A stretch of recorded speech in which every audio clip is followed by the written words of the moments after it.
Good morning, students.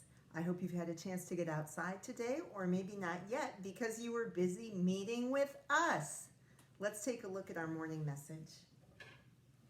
April 28th, 2020. Dear students, it was so much fun meeting with so many of you this morning. Yes, it was. It was really something. Please be thinking about what you will share on Friday, Mrs. Kilmer. Right, so as I explained during the meeting, we're going to have meetings like that twice a week. We'll still always have a bit of time at the beginning of the meeting for me to talk to your parents, maybe about some of the things that I want to point out on the learning calendar, and then maybe your parents might have a question or two. But it looks to me like we'll need most of the meeting time for you guys to be able to share with me. So I want you to already be thinking about what kind of new thing that you will have ready to share at our meeting on Friday. This morning, I want to keep talking to you about plants and where we get our fruits and vegetables from. Please take a look at the little diagram I've drawn here. If you remember, we've been reading in the series. We started off with carrots grow underground, and so down here I drew a few little carrots and radishes, and the word we use to refer to these kinds of vegetables are root vegetables, root, like raíces, right? And then we jumped up into the trees to see about fruits and nuts because it was Arbor Day on Friday.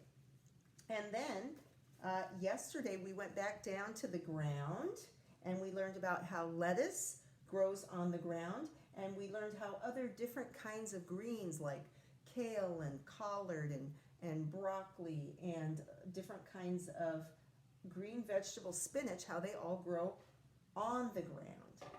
Today we're going to scoot up a little bit more above the ground. I don't have the picture here, I don't have it drawn in here yet, but we're going to learn about fruits and vegetables that grow on a vine, And this book is called Tomatoes Grow on a Vine. And what is a vine? A vine is when a plant grows a kind of a shoot or a tendril or almost kind of like a stringy thing that climbs up on stuff, that likes to climb up.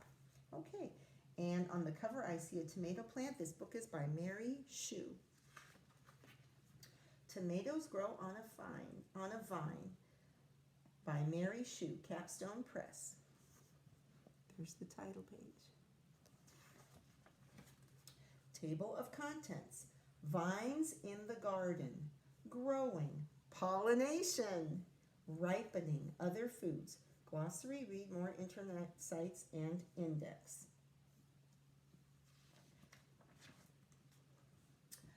Vines in the garden. On the ground or up a fence, vines grow longer each day. Many fruits and vegetables grow on garden vines. And there's a big clump of tomatoes growing. And it's cute in this book, they use a little tomato at each page number.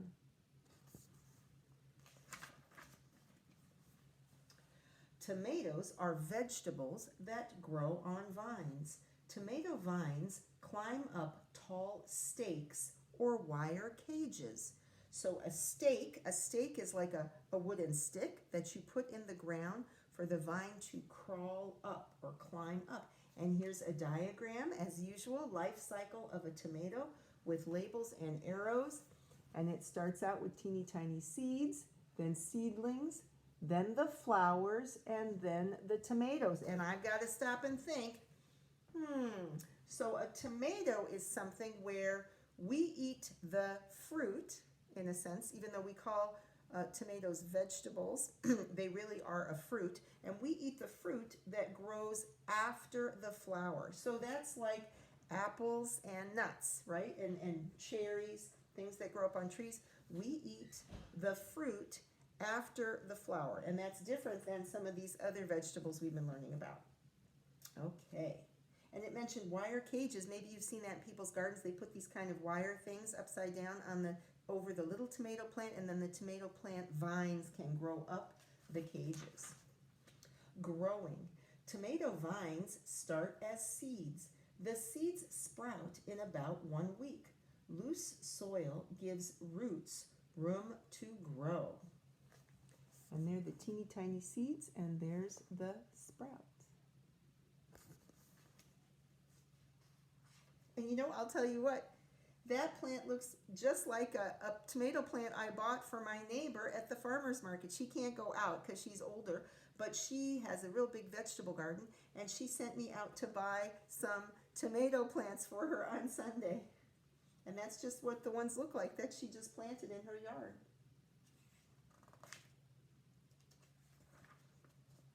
The seeds grow into seedlings with many branches and leaves. Branches. So I'm used to thinking of a branch as something on a tree, like a branch is kind of a hard and woody thing. But let's remember that for vegetables, that the science word for these little parts that come off the main stalk or the main stem are called a branch also. And there's the labels for branches and leaves. And you can already see, you could also see some of the teeny tiny flowers, the little yellow flowers. Pollination. As tomato vines grow, small yellow flowers form. Each flower has pollen and eggs inside. The pollen fertilizes the eggs. Okay, so here's our page about pollination.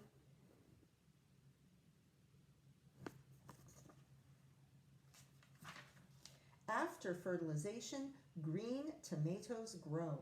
Vine stems carry water and nutrients to the tomatoes. Okay, so there are the little green tomatoes that started to grow after the flowers were pollinated. And they start out green, right? You have to wait. They're not ready. Ripening. After 2 to 3 months, the tomatoes ripen. They are picked off the vine. Seeds inside tomatoes can grow into new tomato plants. Oh my goodness. That big juicy tomato looks so good. I think I want a yummy tomato sandwich for lunch. Other foods.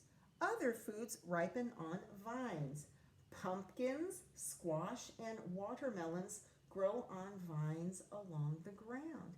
So, you know, in these books, they always have it's good to stop and think, how are these books organized? Because that helps us learn the information. So usually they focus on one particular kind of vegetable or fruit plant, but then they always have a page near the back where it talks about the other foods that are connected to that same kind of plant or vegetable. So now this is talking about other foods that grow on vines. Pumpkins, squash, and watermelon. Actually, all kinds of melons. It could be cantaloupe, honeydew melons, all those kinds of melons grow on vines. Pumpkins. That makes me think about fall and Halloween. Pole beans, cucumbers, and grapes also grow on vines. Vines give vegetables and fruits the nutrients they need to grow big and ripe. So these are beans, cucumbers, and grapes. More fruits and vegetables that grow on vines.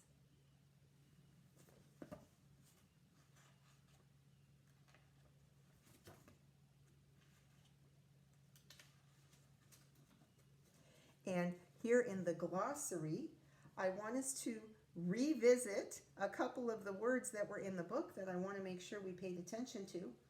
So fertilize. Fertilize means to start seed growth in a plant, right?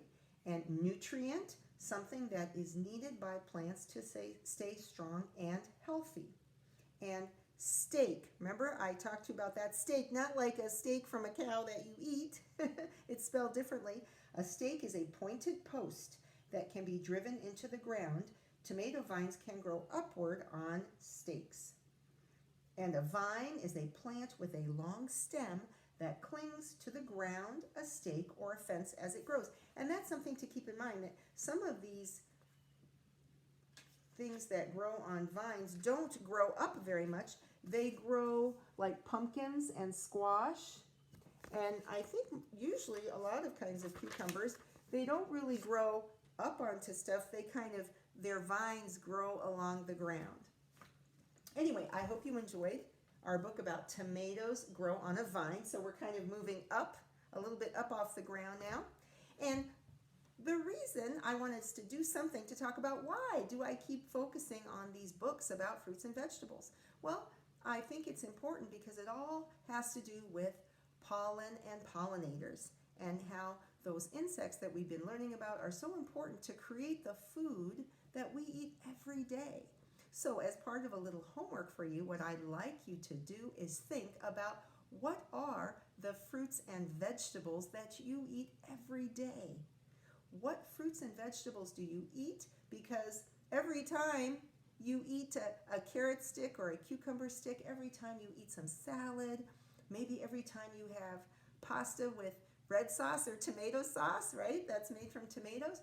You could be thinking about how we're all connected. And we could say kind of a little bit of a thank you to all those pollinating insects like the bees and the butterflies, because if we didn't have those pollinators, we wouldn't have any fruits and vegetables. So please, when you email me today or tomorrow, please let me know what kind of fruits and vegetables have you been eating at home. So that's it for this morning, and I'll see you this afternoon with our fun story.